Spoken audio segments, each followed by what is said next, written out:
guys, gandang araw po. Punta muna ako doon sa may mga nyugan. Ang mapulot muna ako ng kataw ng ulo ko. Mulot muna ako ng pakang doon, no? Para may panggatong ako pag tag-ulan, kasi malapit ng tag-ulan, para may ipanggatong ako pag magluluto.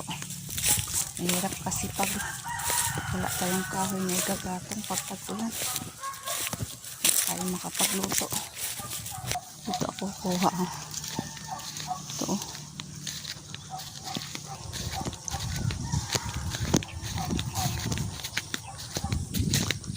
itong pakang na to, ito yung kukunin ko.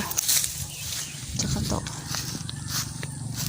pag dito sa probinsya, kahit ano na lang nakahoy yung igagatong, pwede na.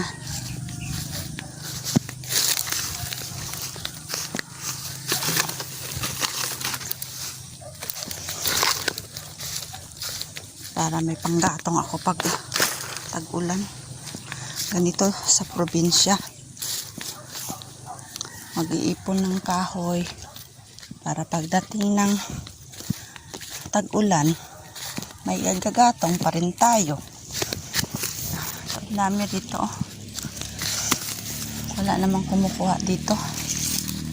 May baka dito, kinakain nila yung dahon.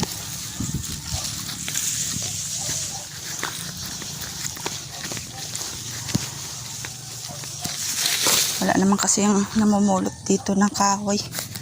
Ako lang.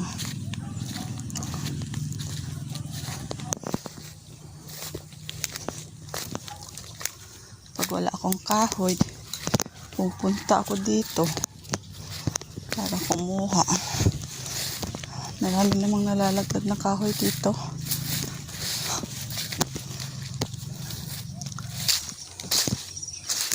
Mayroon dito, kaso mayroong ano, hindi ako kasi nakadala ng itak.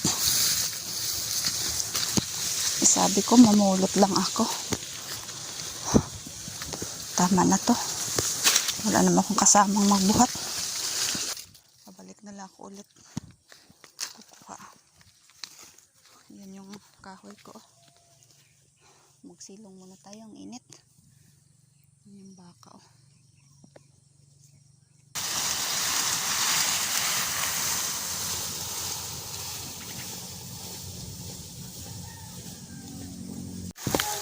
Dito ko lang muna ilagay.